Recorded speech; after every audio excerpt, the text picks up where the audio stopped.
사도신경으로 새벽 예배를 시작하겠습니다. 나는 전능하신 아버지 하나님 천지의 창조주를 믿습니다. 나는 그의 유일하신 아들 우리 주 예수 그리스도를 믿습니다. 그는 성령으로 잉태되어 동정녀 마리아에게서 나시고 본디오 빌라도에게 고난을 받아 십자가에 못 박혀 죽으시고 장사된 지 사흘 만에 죽은 자 가운데서 다시 살아나셨으며 하늘에 오르시어 전능하신 아버지 하나님 우편에 앉아 계시다가 거기로부터 살아있는 자와 죽은 자를 심판하러 오십니다. 나는 성령을 믿으며 거룩한 공교회와 성도의 교제와 죄를 용서받는 것과 몸의 부활과 영생을 믿습니다. 아멘. 찬송가 425장 찬양하겠습니다. 찬송가 425장입니다.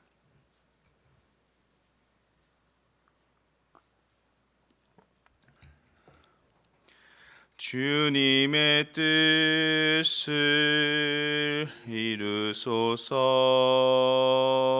고요한 중에 기다리니 진흙과 같은 날 빚으사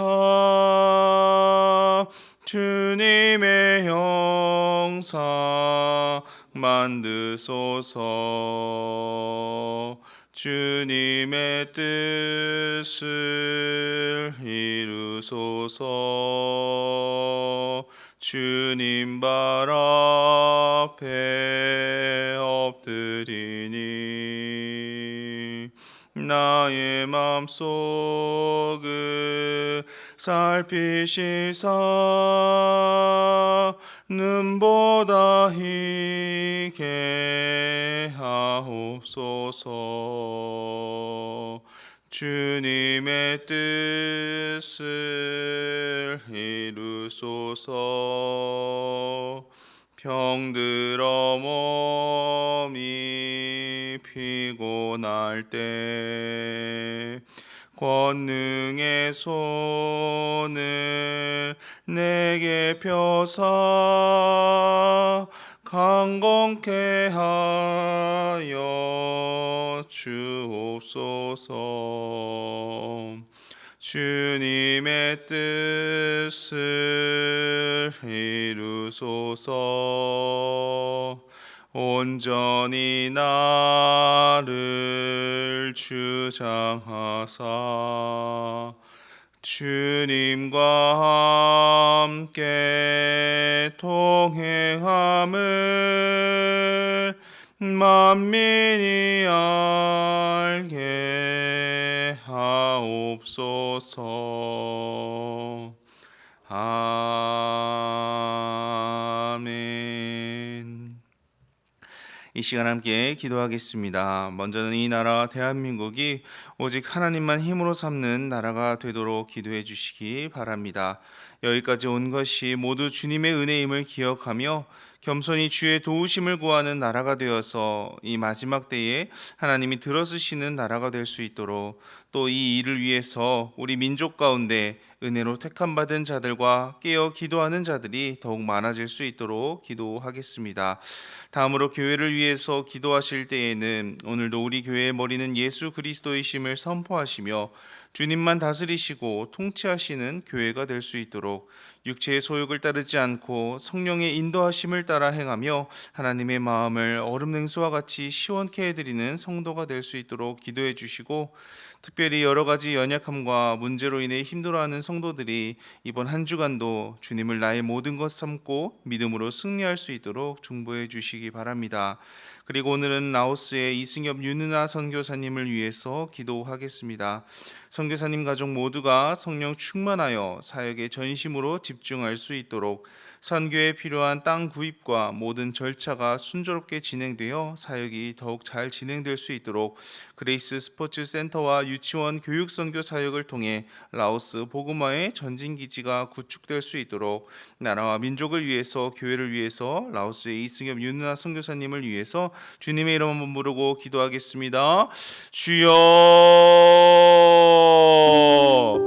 아버지 하나님, 오늘도 주님께서 허락하여 주신 이 하루를 주님 앞에 나와 기도하며 주님을 의지하고 바라보며 시작합니다. 아버지, 우리가 간구하는 모든 기도의 제목 가운데 주님 함께하여 주시고 주의 은혜로 응답하여 주옵소서. 먼저는 이 나라를 위하여서 기도하오니 주님, 우리나라 대한민국이 오직 하나님만 힘으로 삼는 나라가 될 수 있도록 인도하여 주시옵소서. 여기까지 올 수 있었던 것은 모든 것이 전적인 하나님의 은혜였음을 기억하며 겸손히 주의 도우심을 구함으로 일어서는 나라가 될 수 있게 주님 도와주옵소서. 나라 안에 여러 가지 어려움과 문제들이 많이 있는데 하나님, 그 현안들을 주님의 도우심을 구하며 나아갈 때에 아버지께서 허락하여 주시는 지혜와 인도하심으로 아버지 잘 이겨낼 수 있도록 주님 도와주시옵소서. 그렇게 하나님, 주님께서 이 마지막 때까지 하나님 계속해서 쓰시고자 하시는 나라가 될 수 있도록 주님 주장하여 주옵시고, 이 일을 위하여서 하나님 안에서 은혜로 택함 받은 자들이 더욱 많아지는 우리 민족이 될 수 있도록 또 깨어 기도함으로 주의 도우심을 구하며 아버지 마지막 때를 준비하는 아버지 그런 성도들이 더 많아지는 이 민족이 될 수 있도록 아버지 은혜로 함께하여 주옵소서. 오늘도 교회를 위하여서 기도합니다. 오직 우리 교회의 머리는 예수 그리스도이십니다. 주님만 주의 몸된 교회를 다스려 주시고 통치하시고 인도하여 주시옵소서. 그래서 아버지 하나님, 교회에 속한 모든 성도들이 육체의 소욕을 따르며 살아가는 것이 아니라 성령의 인도하심을 따라 살아감으로 주님의 마음을 얼음 냉수와 같이 시원케 해드리는 모든 성숙한 성도들 될 수 있도록 하나님 함께하여 주옵소서. 아버지, 특별히 이번 한 주간도 또 여러 가지 어려움과 또 고난 가운데 신음하는 모든 성도님들을 주님께서 기억하여 주옵소서. 한 사람 한 사람 주님 친히 찾아가 주시어서 주님께서 만나 주시고 위로하여 주시고 믿음으로 오직 승리할 수 있는 우리 성도들이 될 수 있도록 주님이 나의 모든 것 되십니다라는 그 고백 위에 하나님의 은혜가 덧입혀져서 이번 한 주간도 승리하는 우리 모든 성도들 될 수 있도록 하나님께서 역사하여 주시옵소서. 라오스의 이승엽 윤은아 선교사님을 위하여서도 기도합니다. 선교사님 가족 모두가 성령 충만하여 사역에 전심으로 집중할 수 있도록 인도하여 주옵소서. 선교에 필요한 땅 구입과 모든 절차가 순적하게 진행되어서 선교 사역이 더욱 잘 진행될 수 있도록 인도하여 주시고, 그레이스 스포츠센터와 유치원 교육 선교 사역을 통해서 라오스의 복음화 전진기지가 구축될 수 있도록 주님 역사하여 주시옵소서. 아버지 하나님, 이 나라를 기억하여 주시고 우리 민족을 주장하여 주시며 우리 교회와 선교 현장 가운데도 오늘도 함께하여 주시어서 주님의 은혜와 섭리 가운데 인도하심을 경험하는 모든 은혜의 현장들이 될 수 있도록 하나님께서 함께하여 주시옵소서. 감사합니다. 주님 하나님 아버지, 주님의 은혜와 사랑을 감사드립니다. 오늘도 하루를 시작하며 주님을 바라보고 의지합니다. 우리의 연약함을 아시는 주님께서 우리를 다스려 주시고 인도해 주시고 함께해 주옵소서. 죄악으로 완연한 이 세상 가운데 이 세대를 본받지 않고 하나님의 성품을 닮아가는 저희들 될 수 있도록 인도하여 주옵소서. 주님, 이 새벽에 이 나라와 민족과 교회와 선교지를 위해서도 기도합니다. 매일 드리는 기도지만 매일 더욱 간절한 마음으로 주님의 일하심을 기대하며 기도하게 하옵소서. 그렇게 기도하는 가운데 주권자 되시는 하나님의 역사를 경험하는 은혜를 허락하여 주옵소서. 주님, 이 시간 말씀을 나눕니다. 사람의 생각이 아닌 아버지의 뜻을 나누는 시간이 되게 하시고 말씀 가운데 아멘으로 반응하며 순종으로 따르는 우리가 되게 도와주옵소서. 예수님의 이름으로 기도드립니다. 아멘. 함께 나눌 하나님의 말씀은 디도서 1장 10절에서 16절입니다. 디도서 1장 10절에서 16절입니다.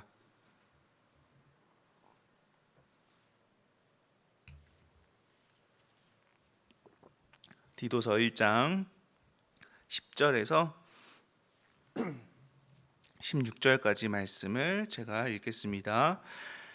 불순종하고 헛된 말을 하며 속이는 자가 많은 중 할례파 가운데 특히 그러하니 그들의 입을 막을 것이라. 이런 자들이 더러운 이득을 취하려고 마땅하지 아니한 것을 가르쳐 가정들을 온통 무너뜨리는도다. 그레데인 중에 어떤 선지자가 말하되 그레데인들은 항상 거짓말쟁이며 악한 짐승이며 배만 위하는 게으름 뱅이라 하니 이 증언이 참되도다. 그러므로 내가 그들을 엄히 꾸짖으라. 이는 그들로 하여금 믿음을 온전하게 하고 유대인의 허탄한 이야기와 진리를 배반하는 사람들의 명령을 따르지 않게 하려 함이라. 깨끗한 자들에게는 모든 것이 깨끗하나 더럽고 믿지 아니하는 자들에게는 아무것도 깨끗한 것이 없고 오직 그들의 마음과 양심이 더러운지라. 그들이 하나님을 시인하나 행위로는 부인하니 가증한 자요 복종하지 아니하는 자요 모든 선한 일을 버리는 자니라. 아멘. 지난 토요일부터 이제 이번 주 목요일까지 살펴보게 될 디도서는 지중해에 있는 그레데 섬이라는 곳을 배경으로 해서 쓰여진 편지인데요. 그레데 섬은 이 바울이 로마 황제에게 재판받기 위해서 이제 압송되어 가던 중에 성경에 처음으로 등장하게 됩니다. 이후 바울은 디도와 함께 다시 그레데 섬을 방문하게 되고 그곳에서 복음을 전하다가 바울은 이제 다른 곳을 선교하기 위해서 마게도냐로 이동하면서 이 디도를 그레데 섬에 남겨두고 이 개척된 지 얼마 안 된 이 그레데 섬들의 교회를 이제 치리할 수 있도록 하였습니다. 그런데 그런 바울에게 그레데 교회로부터 여러 가지 어려움과 문제들이 있다는 소식이 들려오게 됩니다. 그래서 바울은 펜을 들어서 디도를 향해 편지를 쓰게 되는데요. 그 편지를 쓰는 목적과 또 디도를 남겨둔 이유에 대해서 5절에 이렇게 이야기를 합니다. 본문 앞에 5절을 제가 읽어드리겠습니다. 내가 너를 그레데에 남겨둔 이유는 남은 일을 정리하고 내가 명한 대로 각 성에 장로들을 세우게 하려 함이니. 먼저 바울은 디도를 그레데에 남겨둔 이유에 대해서 두 가지를 말해주고 있습니다. 첫 번째는 장로와 감독 같은 바른 리더를 세우는 일이며, 다른 하나는 이제 그레데에 남아 있는 일들을 처리할 수 있게 하기 위해서다라는 것이었죠. 그래서 먼저 바울은 6절부터 9절까지 바른 리더를 세우는 기준에 대해서 이야기해 주고요. 이제 또 오늘 우리가 읽은 10절부터는 디도가 처리해야 하는 남은 일들에 대해서 계속해서 이제 이야기해 주게 됩니다. 그럼 바울이 이제 남은 일들을 뭘 처리하라고 이야기하고 있는지 먼저 10절을 다시 읽어보도록 하겠습니다. 불순종하고 헛된 말을 하며 속이는 자가 많은 중 할례파 가운데 특히 그러하니. 앞서 말씀드렸듯이 그리데 교회에 여러 가지 문제와 어려움들이 있었습니다. 그 중에서 가장 큰 문제는 바로 10절에 등장하는 거짓 교사들의 문제였죠. 바울은 그들의 특징에 대해서 세 가지로 요약해주고 있는데요. 첫 번째는 불순종하는 사람들이며, 두 번째는 헛된 말들을 계속 늘어뜨리는 사람들이며, 셋째는 그들이 속이는 사람들이다라고 말하고 있습니다. 이들은 유대교의 관습과 허탄한 이야기들을 통해 사람들을 홀리고 다녔습니다. 또한 사람들로 하여금 그 다른 복음 때문에 분열을 일으키고 자신들의 사익을 취하기 위해서 거짓 가르침들을 퍼뜨리고 다녔던 사람들이죠. 문제는 이런 거짓 교사들로 인해서 이 교회뿐만 아니라 가정까지 무너지는, 깨어지는 그런 일들이 비일비재했다라는 것입니다. 그래서 바울은 11절에서 디도에게 그런 자들에 대한 아주 강경한 태도를 취할 것을 주문하고 있는데요. 11절도 읽어보겠습니다. 그들의 입을 막을 것이라. 이런 자들이 더러운 이득을 취하려고 마땅하지 아니한 것을 가르쳐 가정들을 온통 무너뜨리는도다. 바울은 거짓 교사들의 입을 막으라고 합니다. 왜냐하면 그들은 입만 열면 헛되고 속이는 이 말들을 하기 때문이죠. 그러니 그들이 계속해서 활동하게 내버려 둔다면 많은 가정들이 깨질 것이니 그들이 침묵할 수 있게 하라고 이 디도에게 주문하고 있는 것입니다. 왜냐하면 당시 다른 교회들도 그랬지만 특히 그레데 섬에 있는 교회들은 대부분이 가정교회였습니다. 다시 말해 그들로 인해서 가정이 무너뜨려진다라는 것, 가정이 깨진다는 것은 교회가 깨진다는 것을 의미했던 것이죠. 그러니 더 이상 자신의 사리사욕을 채우기 위해서 이 가정과 또 교회를 무너뜨리는 일을 그들이 하지 못하게끔 그들을 침묵시키라고 주문하고 있는 것입니다. 성경에서 하나님이 직접 세우신 두 공동체가 있습니다. 바로 가정과 교회입니다. 그렇다면 단순하게 생각해봐도 아무리 하나님을 위한다라고 말할지라도 그 행위를 통해서, 그 일을 통해서 가정이나 이 교회가 깨어진다면 그것을 옳다고 우리가 볼 수 있을까요? 그렇지가 않습니다. 이 바른 믿음, 그리고 바른 신앙, 그리고 바른 신학은요, 반드시 하나님이 세우신 공동체인 가정과 교회를 더욱 건강하게 세워가는 데에 역할을 감당하게 되기 때문이죠. 오히려 이미 깨어져 있는 가정이나 교회까지도 건강하게 회복시키는 일을 돕는 것이 바른 믿음, 바른 신앙, 바른 신학입니다. 하지만 그레데 교회를 어렵게 했던 거짓 교사들은 오히려 건강한 가정과 교회마저도 위험에 빠뜨렸습니다. 이 잘못된 복음과 교리로 성도들을 현혹하고 넘어뜨리고 하였죠. 이것이 개척한 지 얼마 되지 않은 이 그레데 섬의 교회들이 봉착한 문제였습니다. 여러분, 우리의 신앙과 믿음이 우리가 속한 가정과 교회를 더욱 건강하게 세워가는데 귀하게 쓰임받는 그런 바른 믿음 되기를 원합니다. 하나님을 믿는다고 하면서, 하나님을 위한다고 하면서 혹시 나로 인해서 정작 내가 속한 그 가정과 교회가 더욱 힘들어진다라고 한다면 우리는 바르게 신앙생활을 하고 있는지, 그런 것이 맞는지 점검해 볼 필요가 있겠죠. 바라옵기는 우리 모두가 하나님께서 각 가정과 교회를 건강하게 세워 가시는데 쓰임 받을 수 있게 되기를 원합니다. 그래서 오늘은 특별히 이 하나님의 은혜로 먼저 구원받은 우리가 이 가정과 교회를 위해서 해야 할 일이 무엇인지를 함께 기도해 보기를 소망합니다. 내가 원하는 것을 하나님께 아뢰고 구하는 것도 필요하지만 정말 하나님이 나를 통해서 우리 가정 가운데 이루고자 하시는 일이 무엇인지, 또 우리 교회를 더욱 든든히 세워가시는데 내가 감당해야 할 그 역할과 사명이 무엇인지를 구하는 기도 말입니다. 바울이 디도를 통해 이 거짓 교사들을 정리하고 그레데 섬에 있는 교회들을 건강하게 세워가기를 원했던 것처럼 하나님은 오늘 이 말씀을 통해서 우리가 속한 가정과 교회를 더욱더 건강하게 세워가시고 또 회복되어야 할 부분들은 회복해 가기를 원하시는 줄을 믿습니다. 그렇게 하나님을 위해서 믿음의 순종과 수고를 아끼지 않고 또 하나님이 원하시는 기도를 드리는 우리를 통해서 각 가정과 우리 후한백합 교회가 더욱더 건강하게 세워져 가는 그런 교회 될 수 있도록, 가정 될 수 있도록 주님의 이름으로 축원합니다. 이어서 바울은 그레데 섬의 사람들이라면 누구나 알만한 사람들의 말을 인용을 해서 자신의 이야기를 계속 이어가게 되는데요. 12절 말씀을 읽어보겠습니다. 그레데인 중에 어떤 선지자가 말하되 그레데인들은 항상 거짓말쟁이며 악한 짐승이며 배만 위하는 게으름뱅이라 하니. 기원전 600년에 그레데인으로서 그리스에서 활동했던 한 유명한 철학자였던 에피메니데스라는 사람이 있습니다. 많은 신학자들이 추측하기로 이 12절에 나오는 그레데인 중에 어떤 선지자가 바로 그 에피메니데스다라고 이야기를 하고 있죠.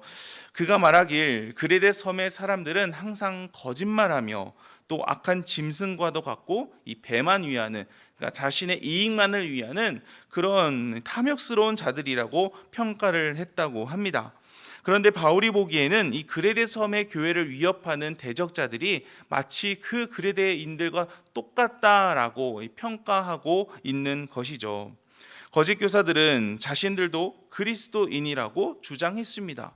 바울이 말하였던 예수를 그리스도라 믿음으로 구원받는 나라는, 그래서 의롭다함을 얻는다는 이 이신칭의 신학에도 동의는 했죠. 하지만 늘 그렇듯이 그것만으로는 충분하지 않다라고 주장한 것이 문제입니다. 믿음 외에 한 가지가 더 필요하다고 말을 했는데 바로 할례나 제사와 같은 그런 제의적 행위였습니다. 믿음으로 거듭나는 것은 맞지만 우리 겉사람이 그런 진정으로 깨끗해지기 위해서는 그런 제의적인 행위들도 반드시 필요하다라고 이렇게 이야기한 것입니다. 하지만 바울이 볼 때 그들의 주장은 거짓이었습니다. 먼저 그들은 신학적으로나 교리적으로 틀렸기 때문입니다. 예수님을 믿는 믿음 외에는 구원에 필요한 조건은 아무것도 존재하지 않습니다. 그런데 많은 분들이요, 이 부분을 의외로 헷갈려 하시더라고요. 행위가 뒷받침되어야 구원받을 수 있다고 생각하는 경우들이 많이 있습니다. 하지만 그렇지가 않습니다.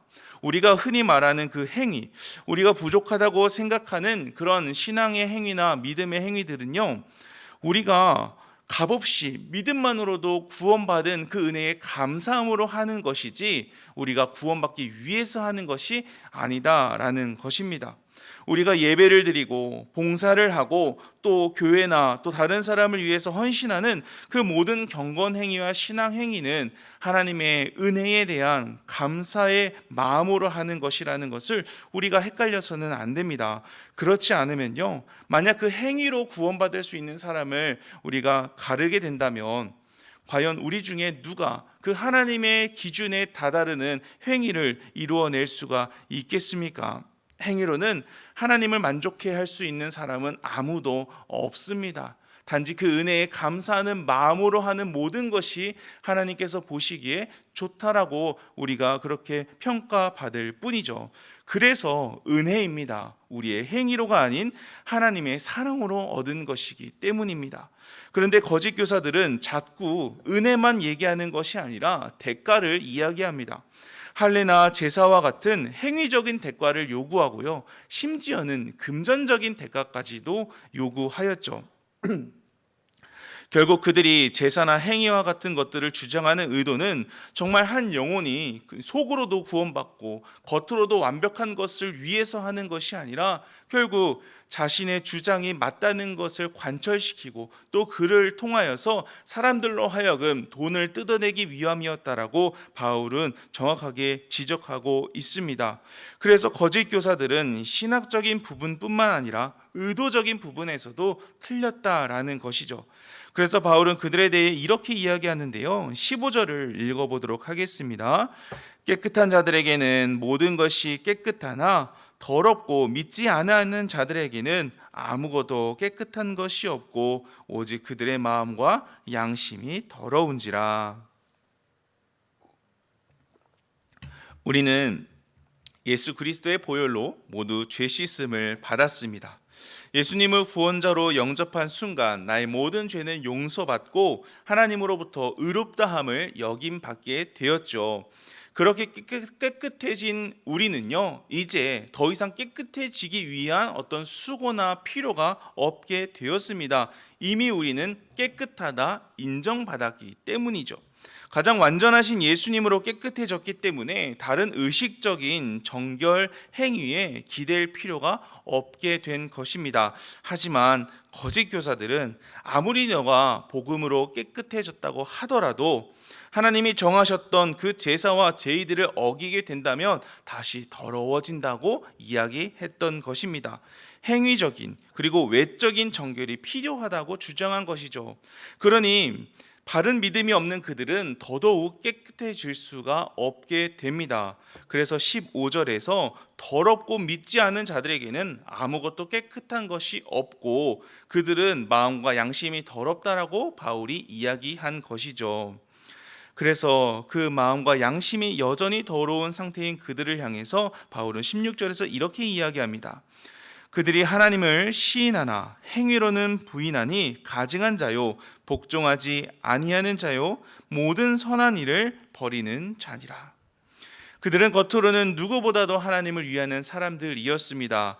하지만 말만 그랬을 뿐 정작 그 안에는 하나님이 기뻐하실 만한 믿음이 없었죠. 겉과 속이 다른 자들입니다. 그래서 바울은 13절과 14절에서 디도에게 이런 거짓 교사들에 대해서 단호하게 대처하고 그들을 훈계하고 치리할 것을 주문합니다. 더 이상 사람들이 그들의 허망한 이야기에 휩쓸려 믿음이 흔들리며 돈도 뜯기고 가정과 교회가 깨지는 일들을 방지할 수 있도록 말입니다. 그런데 우리가 오늘 본문에서 한 가지 눈여겨볼 것이 있습니다.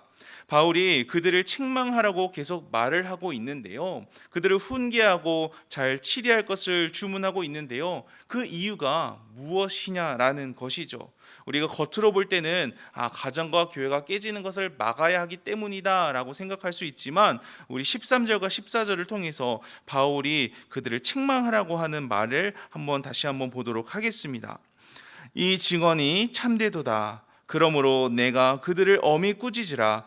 이는 그들로 하여금 믿음을 온전하게 하고 유대인의 허탄한 이야기와 진리를 배반하는 사람들의 명령을 따르지 않게 하려 함이라. 오늘 본문에서 나오는 이 거짓 교사들을 꾸짖고 책망하라고 하는 그 바울의 이유가 무엇인가요? 겉으로는 표면적으로는 교회와 가정을 지키기 위해서인데 이 13절과 14절을 읽어보면요, 첫 번째는 그들이 다시 온전한 믿음을 가질 수 있게 돕기 위함입니다. 그리스도만으로도 구원은 충분하다라는 바른 믿음을 가질 수 있도록 그들을 엄히 꾸짖으라고 이야기하고 있는 것이죠. 그래서 허탄한 이야기와 진리를 배반한 사람들의 명령을 따라가는 것이 아니라 오직 예수님만 따라갈 수 있도록 말입니다. 단순히 그들이 잘못하고 있으니까 혼내라, 심판해라, 혹은 쫓아내라고 말하지 않고 있습니다. 그들도 처음에는 예수 그리스도를 믿는 믿음으로 구원을 얻었지만 이 잘못된 신앙과 교리로 지금은 잘못된 길을 따라가고 있게 되었죠. 그러니 그들을 책망하고 훈육하고 잘 가르쳐서 그들이 다시 돌이켜 바른 믿음으로 바른 길을 갈 수 있도록 도우라라는 것입니다. 그래서 책망의 기본 베이스는 기초는 사랑이라는 것을 우리는 기억할 수 있어야 합니다. 그들을 사랑하는 마음이 없다면 사실 그들이 바른 길을 가든지 말든지 그것이 우리와 무슨 상관이 있겠습니까? 우리는 그저 내 가정, 내 교회만 지키면 되기 때문이죠. 하지만 사랑이 있다면요, 잘못된 믿음으로 다른 길을 가고 있는 것을 우리는 가만히 두고 볼 수는 없게 됩니다. 그들이 다시 돌이켜 바르게 신앙생활 할 수 있도록 돕고자 하는 마음이 우리 안에 일어나게 되겠죠. 예수님은 마지막 십자가를 지시기 전에 일주일을 시작하시면서 장사의 소굴로 바뀐 성전을 호되게 책망하셨습니다. 그런데 예수님이 그 성전을 책망하시기 전에 먼저 예루살렘을 보시며 안타까운 마음에 눈물 흘리셨던 것을 우리는 기억합니다. 다시 말해서 예수님이 성전을 더럽힌 자들을 단순히 혼만 내신 것이 아니라 그들이 돌이키고 바른 믿음 위에서 하나님을 제대로 섬기는 자들로 설 수 있도록 바라는 그 사랑의 마음으로 그들을 책망하셨다라는 것이죠. 그래서 바른 책망은 지적만 하지 않습니다. 혼만 내지 않습니다. 책망한 후에 이 사랑으로 후속 처리까지 함께 병행하는 것이 바른 책망입니다. 바울이 그레데 섬에 디도를 남겨둔 것처럼 예수님이 계속해서 책망하시고 또 훈계하시고 표적 설교까지 하신 후에 말로만 그치지 아니하시고 그 모든 사람들을 위해서 십자가를 져 주셨던 것처럼 말입니다. 혹시 우리가 누군가를 책망하고 훈육하는 데 있어서 혹시 말로만 하고 있지는 않는지 돌이켜볼 수 있기를 바랍니다. 사랑으로 행함이 없고 직접적인 도움은 주지 않으면서 이 말로만 가르치고 있지 않는지 말합니다. 우리에게 필요한 것은 이 말과 함께 수반되는 사랑의 수고입니다. 왜냐하면 잘못하고 있는 사람은요, 자신의 잘못을 알지 못하거든요. 그래서 바른 말을 더욱 인정하지 못합니다. 고집을 피울 수밖에 없죠. 자신이 틀렸다고 생각하지 못하기 때문입니다. 하지만 그런 사람일지라도 사랑의 수고와 책임이 함께 수반된 바른 책망을 듣게 된다면 어떨까요? 우리의 말은 귀에 들리지 않더라도 그 우리의 진심을 알고 그 말에 귀 기울이게 될 수도 있지 않겠습니까? 앞서 말씀드렸듯이 우리를 통해 가정과 교회가 건강하게 세워지기 위해서는 때로는 누군가를 책망해야 할 때가 생기게 됩니다. 그럴 때마다 이 책망의 베이스요 기초는 사랑이어야 한다라는 것과 그 책망에는 이 사랑의 수고와 책임이 함께 병행해야 한다라는 것을 꼭 기억하실 수 있는 저와 여러분들 되시기를 바랍니다. 그렇게 주님을 닮은 진실한 마음으로 이 사랑의 수고를 감당하며 또 그렇게 다짐하며 공동체를 세워가는 우리에게 주님의 사랑이 더욱 크게 부어져서 넉넉히 그 사랑의 수고를 모두 감당할 수 있는 저와 여러분들 되시기를 주님의 이름으로 간절히 축원합니다. 주기도문 하겠습니다. 하늘에 계신 우리 아버지, 아버지의 이름을 거룩하게 하시며 아버지의 나라가 오게 하시며 아버지의 뜻이 하늘에서와 같이 땅에서도 이루어지게 하소서. 오늘 우리에게 일용할 양식을 주시고 우리가 우리에게 잘못한 사람을 용서하여 준 것 같이 우리 죄를 용서하여 주시고 우리를 시험에 빠지지 않게 하시고 악에서 구하소서. 나라와 권능과 영광이 영원히 아버지의 것입니다. 아멘. 주신 말씀을 기억하시면서 기도하시고 개인의 기도 제목 가지고 기도하시다가 자유롭게 돌아가겠습니다. 주님의 이름 한번 부르고 기도합니다. 주여. 아버지 하나님, 오늘도 이 새벽을 깨우고 우리에게 새로운 하루를 허락해 주심을 감사합니다. 하나님, 오늘 우리의 모습이 어제보다 더 믿음의 안에서 성숙한 그리스도인으로서 살아낼 수 있도록 주님 인도하여 주시옵소서. 특별히 오늘 우리가 함께 기도할 때에 하나님께서 허락해 주신 우리 가정과 교회를 위해서 우리가 감당해야 할 역할과 사명이 무엇인지를 함께 기도할 수 있기를 원합니다. 나의 의가 아니라 하나님이 원하시는, 나를 통해서 하나님이 일하시기 원하시는 것이 무엇인지를 함께 구하며 나를 통해 우리 가정과 우리 교회가 더욱더 든든히 세워져 갈 수 있도록 회복되어야 할 부분이 있다면 나를 통하여, 우리를 통하여 회복되어지고 하나님의 계획과 뜻이 이루어지는 우리 가정과 교회들 될 수 있도록 주님 도와주시옵소서. 하나님, 또 때로는 우리가 누군가를 책망하고 훈육해야 할 때가 있음을 압니다. 그럴 때마다 예수님이 그러하셨던 것처럼 사랑의 마음으로 우리가 책망할 수 있도록 도와주시옵소서. 잘못된 것을 들추고 지적하고 내가 옳은 것을 관철시키기 위함이 아니라 정말 사랑하는 마음으로 그들이 바른 믿음 안에서 바른 예수 그리스도께서 가신 그 길을 따라갈 수 있도록 우리가 기도하며 사랑으로 책망할 수 있도록, 가르칠 수 있도록 주님 주장하여 주시옵소서. 또한 말로만 책망하는 것이 아니라 하나님, 그를 위하여서 필요한 사랑의 수고도 감당할 수 있도록 도와주옵소서. 주님께서 그 사랑의 수고를 위해 십자가를 지셨던 것처럼 바울이 자신의 영적 아들인 디도를 그 험악한 그레데 섬에 남겨두고 계속해서 그를 통하여 그레데 섬이 세워져 갈 수 있게 하였던 것처럼 우리들도 우리의 사랑의 수고를 통해서 하나님, 우리의 가정과 교회가 더욱더 든든하게 세워져 가는 그런 일들이 이루어질 수 있도록 주님 도와주시옵소서. 사랑의 수고를 하기 위해서 오늘도 하나님께 완전한 그 사랑을 구하며 나아갑니다. 하나님, 우리 안에 먼저 그 하나님의 완전하신 사랑을 충만케 채워주시고 그 하나님이 허락하여 주신 사랑 가운데 우리들도 사랑의 수고와 사랑의 행위들을 이어나갈 수 있도록 주님 도와주시옵소서. 오늘도 간구하는 모든 기도의 제목들 가운데 하나님 함께하여 주시고 주님의 일하심을 경험하는 복되고 은혜 가득한 하루 될 수 있도록 주님 주장하여 주시옵소서.